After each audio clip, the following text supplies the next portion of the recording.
Hola, continuando con nuestro seminario Montaigne, Filosofía, Literatura y Artes de la Existencia, eh, abordaremos hoy nuestro análisis del capítulo 19 del libro primero de sus ensayos, Filosofar es aprender a morir.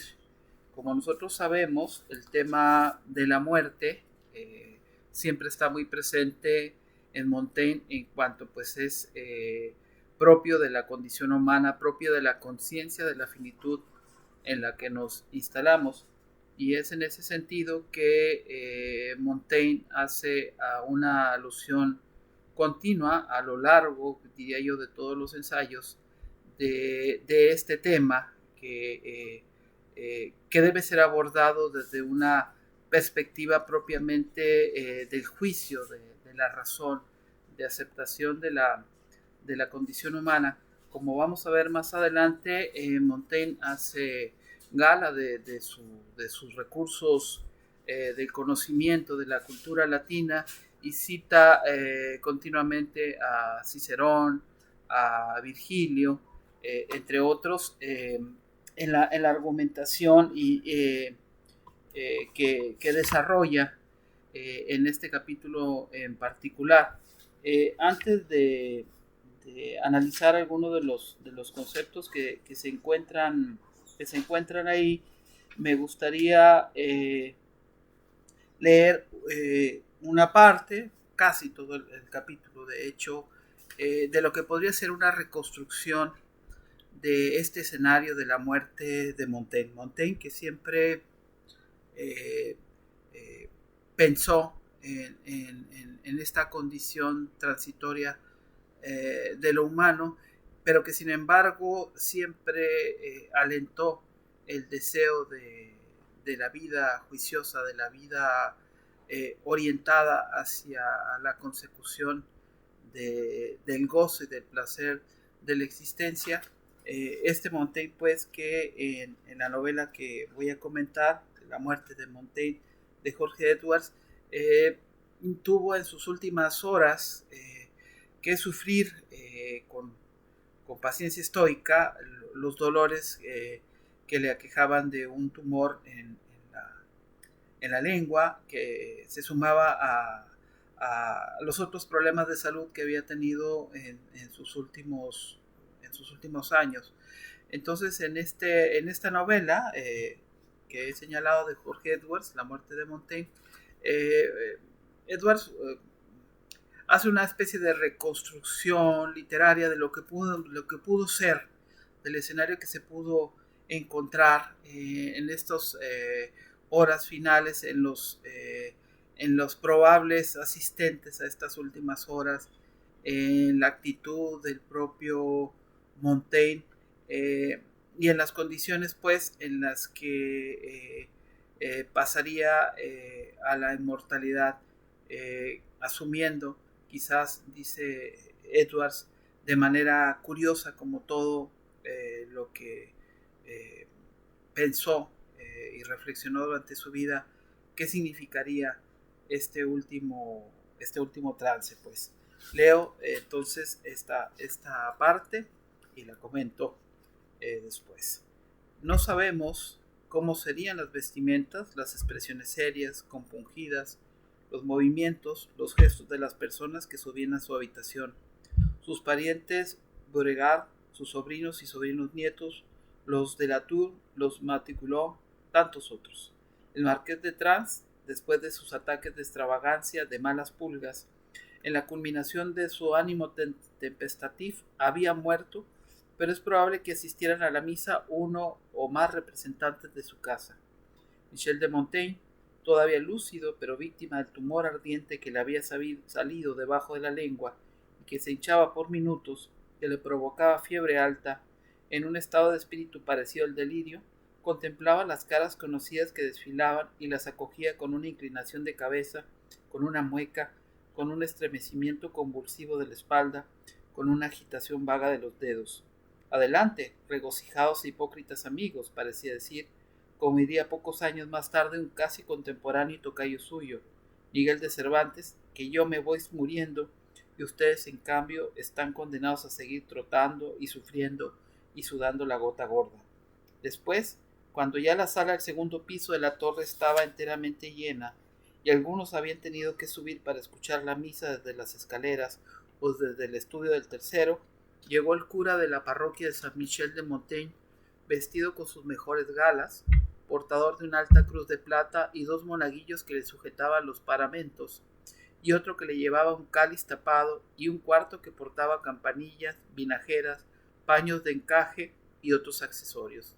Él cerró los ojos con expresión de intenso fervor, porque se había propuesto morir en la religión antigua del país, descartando novedades, no porque estuviera enteramente convencido de alguna de las diversas alternativas que se presentaban, sino convencido y muy a fondo de otra cosa, de que frente a la duda, a la guerra, al conflicto, a las hogueras encendidas en el horizonte, a los cadalsos que se perfilaban en el atardecer, lo mejor, lo más seguro de todo, como le había dicho tantas veces a Enrique de Navarra, era no cambiar, no innovar, respetar los viejos usos y las viejas costumbres.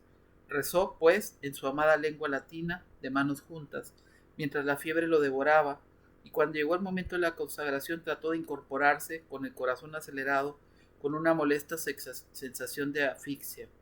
Hizo un vano esfuerzo por hincarse en la cama, con las manos apretadas y estiradas, y en el instante preciso en que el monaguillo hacía sonar la campanilla dorada, y en que el cura levantaba la hostia y la consagraba, se le agitó el cuerpo en una convulsión ahora violenta, seguida de un estertor extraño, de un ronquido áspero, y cayó muerto encima de las sábanas. Su muerte fue descrita más tarde por su amigo Etienne Pasquier, que no se encontraba, sin embargo, en la sala mortuoria, puesto que había viajado a Tours, pero que probablemente había recibido una versión detallada de François, de la viuda, y que se dio el trabajo de ponerla por escrito. Además, el poeta gascón Pierre de Brage, amigo de Montaigne y de la familia, persona de reconocido talento lírico, envió cartas de información y comentario a dos personas: al humanista inglés Anthony Bacon, hermano mayor de otro gran ensayista, otro gran fundador del género, en su caso en Inglaterra, Francis Bacon, y al conocido filósofo y humanista flamenco Justus Lipsius. Como pueden observar ustedes, con lentitud, a través de cartas, de encuentros, de conversaciones, todo terminaba por saberse en esa Europa letrada que sentaba las bases de un humanismo de la edad moderna. De acuerdo con el profesor Donald Frame, biógrafo minucioso, puntilloso, que trabaja en el estilo de las universidades anglosajonas, de las informaciones de Pierre de Brage se desprenden dos hechos interesantes. La última carta que recibió Montaigne era de Anthony Bacon, pero no tuvo tiempo de contestarla, y Montaigne alcanzó a mencionar a de Brage en sus últimas palabras, ya que dijo que sentía que no hubiera, en la sala fúnebre en el segundo piso de su torre, un testigo cercano y de confianza, como de Brage, alguien a quien pudiera revelarle las últimas nociones de su alma. En resumen, las personas, los rostros graves que asistieron a esa misa privada en su dormitorio eran vecinos, amigos de confianza, parientes queridos, pero Montaigne no les habría entregado esas nociones espirituales últimas que sí le habrían entregado a Pierre de Brage, a quien había conocido, según parece, en épocas de estudiante en Toulouse. Hay un detalle adicional más o menos divertido, consignado por un tal Bernard Botton, personaje especializado, de acuerdo con su propia definición, en el estudio de costumbres regionales.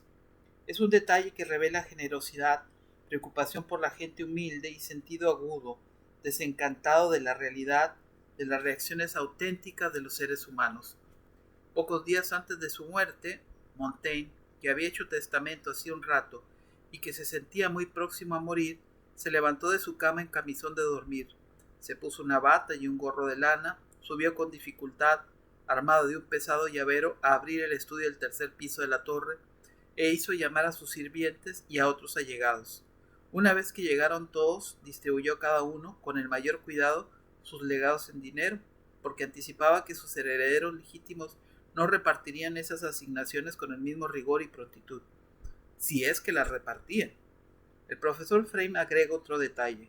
Fue Justus Lipsius el que dio la noticia de la muerte de Montaigne a Marie de Gournay en junio del año siguiente, con 9 meses de retraso. Marie supo bastante más tarde que el maestro le había mandado una despedida tierna y se la había confiado a su hermano Pierre de la Bruce, pero parece que el atolondrado Pierre la perdió en el camino. En cualquier caso, la emoción de Marie fue enorme. Viajó a Chartres para conocer más detalles de su muerte, porque sabía que un primo de él, de apellido Bousaguet, estaba allá, pero ocurrió que el primo no había asistido a la misa fúnebre y no estaba, de hecho, en condiciones de contarle nada. Todos los testimonios coinciden en cualquier caso en la serenidad del Señor de la montaña, en su buen ánimo, incluso en su alegría. A pesar de su amor a la vida, sostiene Frame, era probable que en medio de sus dolores, de sus enfermedades, contemplara la muerte como una liberación. Quizás, me digo, más que eso. En su filosofía amaba la vida y pensaba que la muerte era parte de ella. No se anticipaba, pero llegado el momento, la saludaba y la aceptaba. Mort, j'appelle de ta rigueur, cantaba otro autor de su lengua, François Villon. Pero Montaigne, después de todo, era un señor, y el maravilloso Villon pertenecía al mundo de los lumpen, de los miserables de la tierra. A todo esto no es imposible que el señor de Montaigne observara la muerte con la misma curiosidad, con la misma atención, con la misma mirada escrutadora con la que observaba todo. Hasta aquí el capítulo de la novela de Jorge Edwards, la muerte de Montaigne. Y entrando propiamente al análisis de este capítulo 19 de los ensayos, Montaigne inicia aludiendo a Cicerón, este filósofo, este jurista romano que ya sabemos a veces le agrada, a veces le desagrada, pero que sin embargo continuamente cita. Aquí hace alusión a la frase de Cicerón, dice Cicerón que filosofar no es más que aprestarse a la muerte. Con esto señala que el estudio y la contemplación retiran en algún modo nuestra alma fuera de nuestro cuerpo y de nosotros, lo que es cierto aprendizaje y semejanza de la muerte.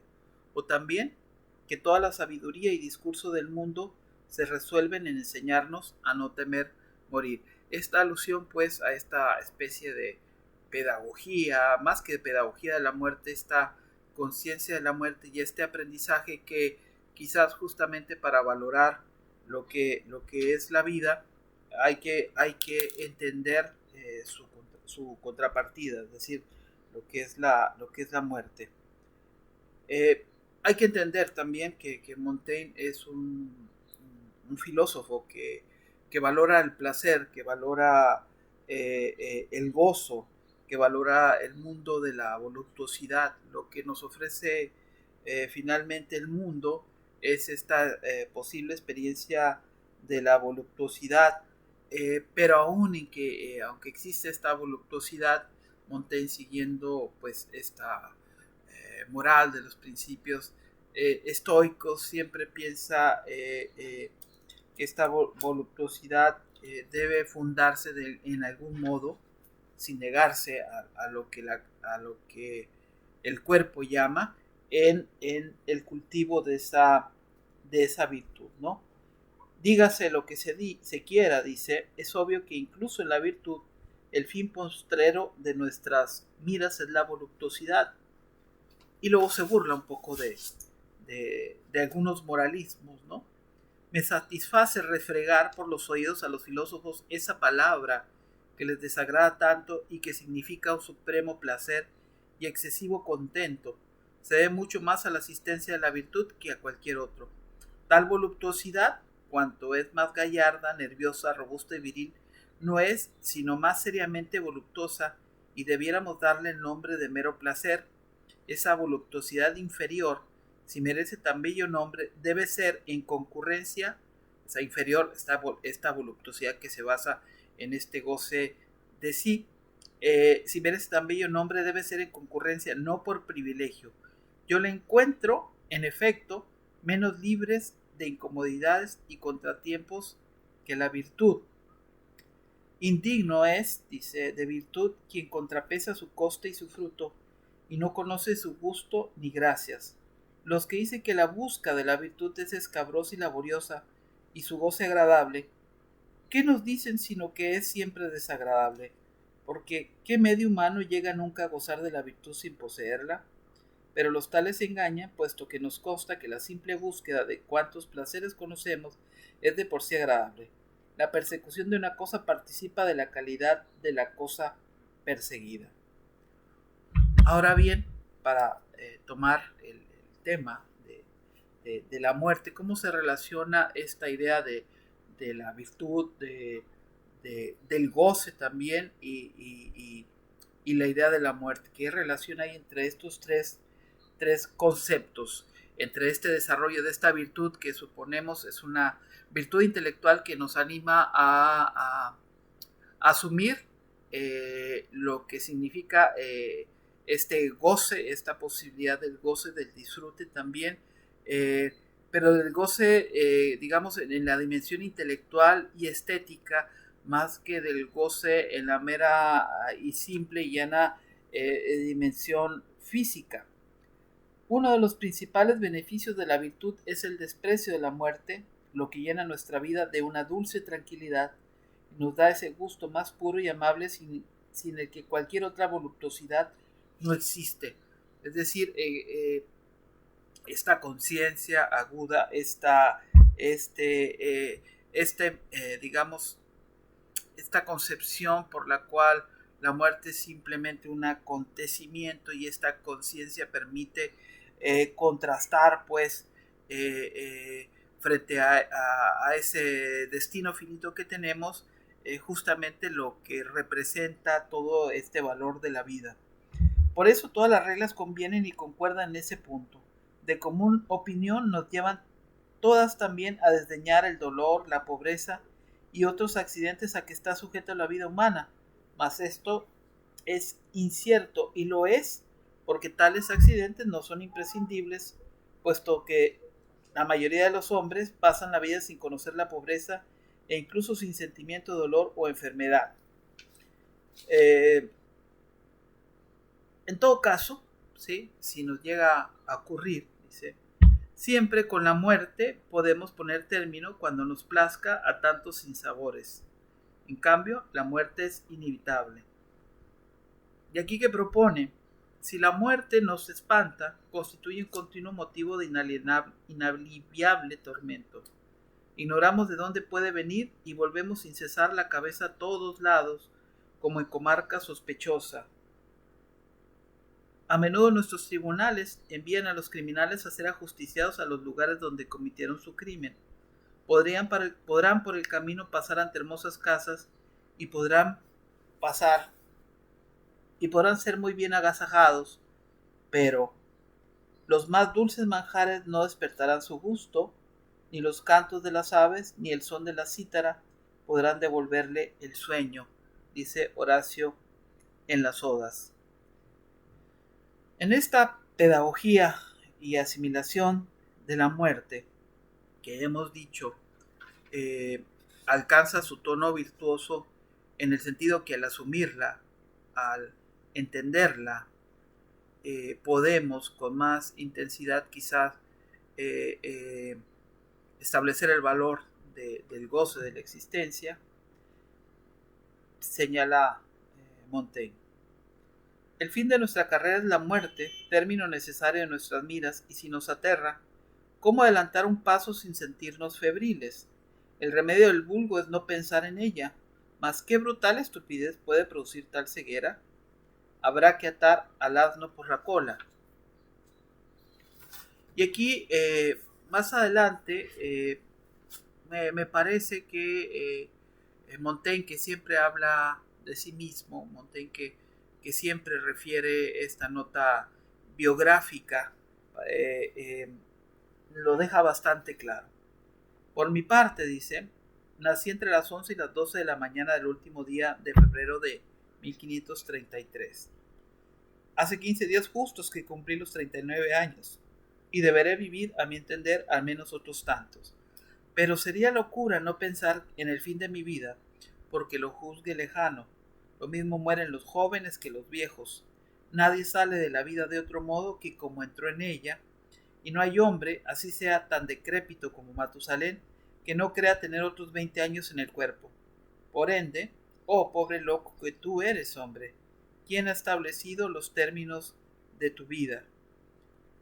Entonces, esta meditación de la muerte, esta metafísica de la muerte que encontramos presente en Montaigne, con 39 años, con a pocos años, un hombre joven.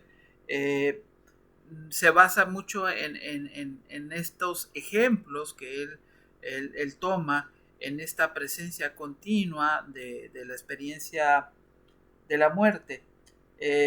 Dice más adelante: según el común curso de las cosas, vives por favor extraordinario y rebasaste a tiempo los términos ordinarios del vivir.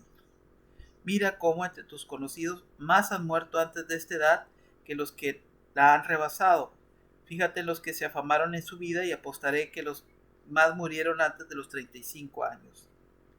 Es razonable y piadoso que tomemos ante todo ejemplo la misma humanidad de Jesucristo, cuya vida acabó a los 33 años. El más grande de los simples mortales, Alejandro, sucumbió antes de ese plazo. ¿Cuántos modos sorpresivos tiene la muerte? Y aquí, en este capítulo, bueno, empieza a describir y en forma anecdótica incluso los tipos de muerte de personajes, ¿no? Por ejemplo, Esquilo, que viéndose amenazado por el derrumbamiento de una casa, andaba muy alerta, pereció bajo el golpe de una tortuga caída de las garras de un águila. Dando un ejemplo aún peor, perecieron el filósofo platónico Espeusipo y uno de nuestros papas. El juez Bebio, jugando una partida, vio llegar de repente el final de la existencia. Mientras el médico Cayo Julio curaba los ojos de un enfermo, vino la muerte a cerrar los suyos.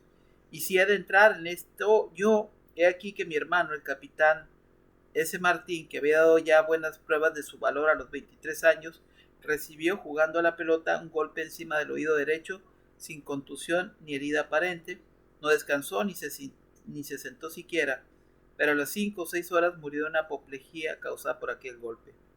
Si ejemplos tan frecuentes y ordinarios tenemos ante los ojos, ¿cómo cabe que nos deshagamos de la idea de la muerte y que no nos parezca a cada instante que ella nos tiene cogidos por el cuello? Diréis, ¿qué importa lo que sea si no nos curamos del caso? Yo pienso, por mi parte, que cualquier medio que hubiese de ponerse al abrigo de los golpes habría de ser admitido, así fuese ocultándose bajo la piel de un buey. Al menos no sería yo el que ante él retrocedería, pues me basta con pasar a mi gusto, y aquello que mejor me va lo acepto sin vacilación, por más que parezca a los demás poco glorioso y ejemplar. Mas es locura pensar alcanzarlo por este camino. La gente viene y va, danza y trota, y no se ocupa en la muerte. Todo esto es hermoso. Mas ver que ésta salta de súbito, y por sorpresa a sus mujeres, hijos o amigos, cuando no a ellos mismos, y entonces qué de tormentos, qué de gritos, qué ira, y qué desesperación los abruma. Vióse nunca nada tan humillado, tan cambiado, tan confuso. Más vale prever esto a mejor hora. Ese bestial descuido que antes aludí, si se aloja, lo que no creo posible en un hombre de entendimiento, nos cuesta demasiado caro. Si fuese la muerte enemigo evitable, aconsejaría yo las armas de la cobardía, pero ello es imposible, porque la muerte alcanza lo mismo al fugitivo y apocado que al valeroso.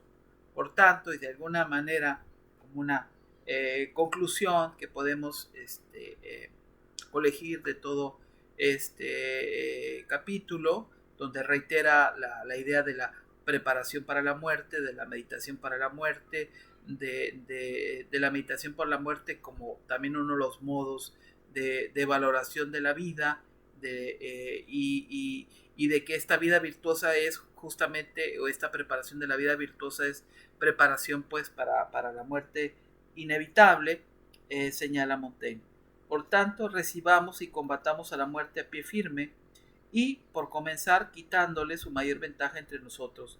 Tomemos de camino opuesto al común, privemos a la muerte de su rareza, practiquémosla, no tengamos en la mente cosa de más momento que ella, representémosla en todos los instantes y en todas las cataduras, sea el resbalón de un caballo, una teja desprendida o una picadura de alfiler, y digamos, no importa que ello sea la muerte misma.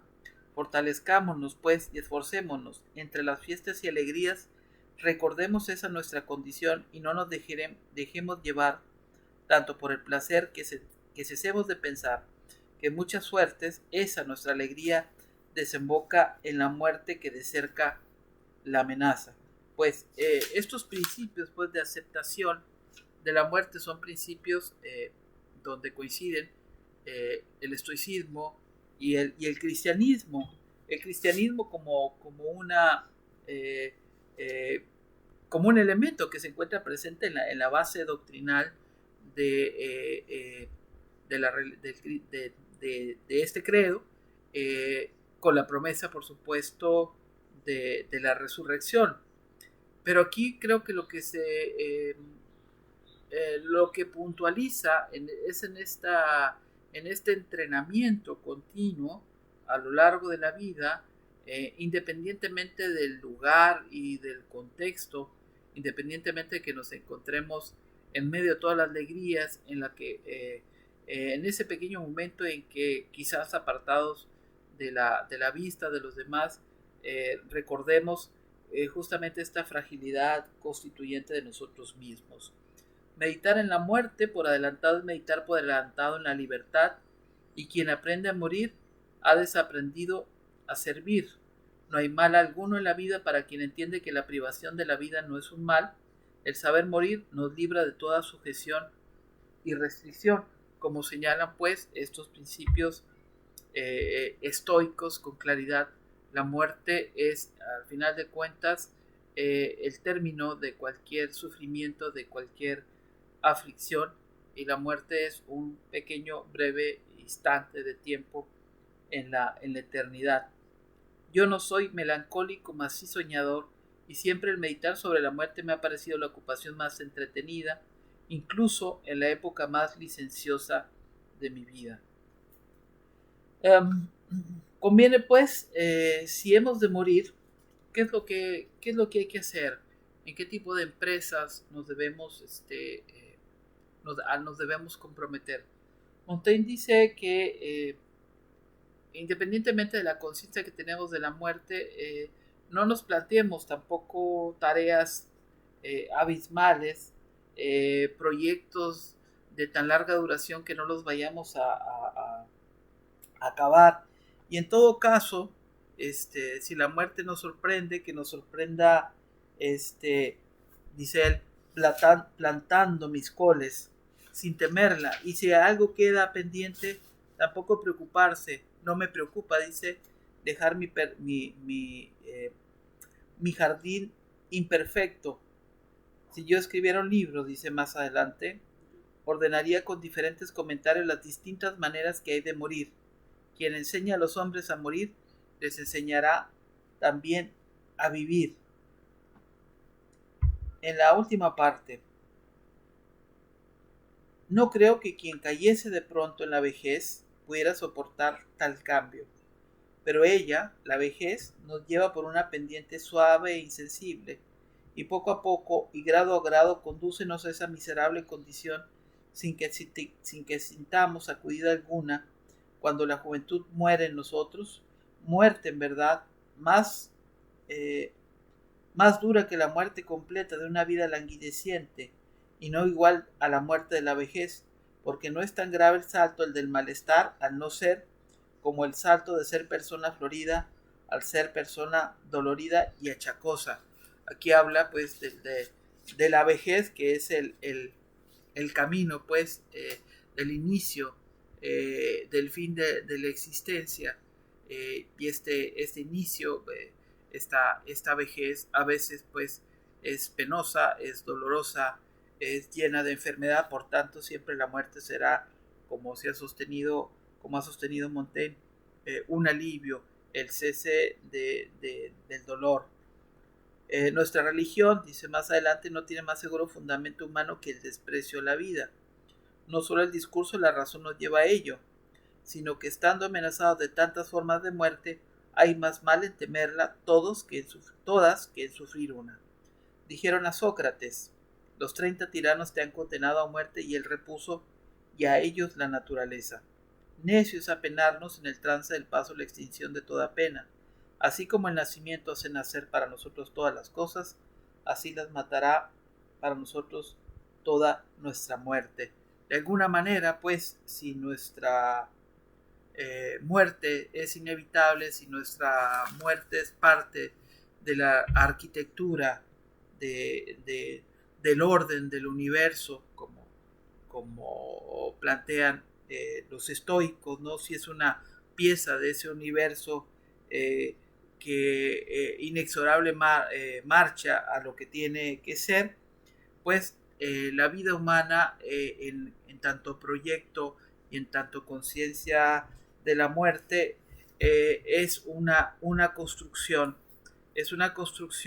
de la propia muerte, que es acto ineludiblemente singular, que nos obliga al mismo tiempo a dotar de significatividad, a dotar de todo esto que encontramos en Montaigne, de alegría, de goce, de aventura, de sensualidad, todos los momentos de nuestra vida, porque si la vida tiene valor es también en algún sentido por esa fragilidad que encontramos y que nos constituye, porque eso nos permite la intensidad de ese goce cuando somos capaces de elevarlo, eh, eh, eh, de, lo, de lo salvaje, lo burdo, a lo virtuoso, cuando le damos justamente, diríamos, una perspectiva estética.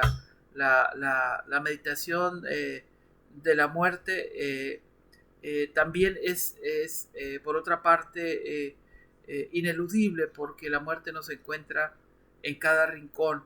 Y cómo no, aparte de la experiencia personal de Montaigne en un siglo en donde el enfrentamiento civil, el enfrentamiento político, religioso, crea un clima de muerte continua, y con todo lo que trae la violencia salvaje, pues la presencia de la muerte implica, pues, para Montaigne recordarnos el verdadero valor de esta vida frágil. A final de cuentas, la existencia es un proyecto hacia la muerte, pero ese proyecto hacia la muerte, proyecto hacia la anulación del ser, tiene sentido en la medida en que, insisto, esta conciencia de la muerte nos da lecciones acerca de lo importante que pueda ser la vida. Y bueno, aquí hemos comentado algunos conceptos, algunas ideas de Montaigne. En las próximas lecciones, en los próximos análisis, seguiremos abundando sobre estas ideas. Estaremos abordando en las siguientes clases otra de las dimensiones que tiene que ver con el proyecto educativo, con la visión de un modelo educativo, cómo desarrollar, si el proyecto es esta conciencia de la muerte como pedagogía de la vida o de la existencia, cómo desarrollar un juicio claro y consistente. ¿Qué tipo de formación, qué tipo de modelo sería el que nos puede llevar a desarrollar esta virtud o este modelo de ser humano virtuoso, capaz de coexistir con la tensión de lo que representa justamente la existencia? Eso lo estaremos viendo en el capítulo que habla justamente sobre la educación de los niños, que estaremos analizando en la próxima sesión. Pues muchas gracias.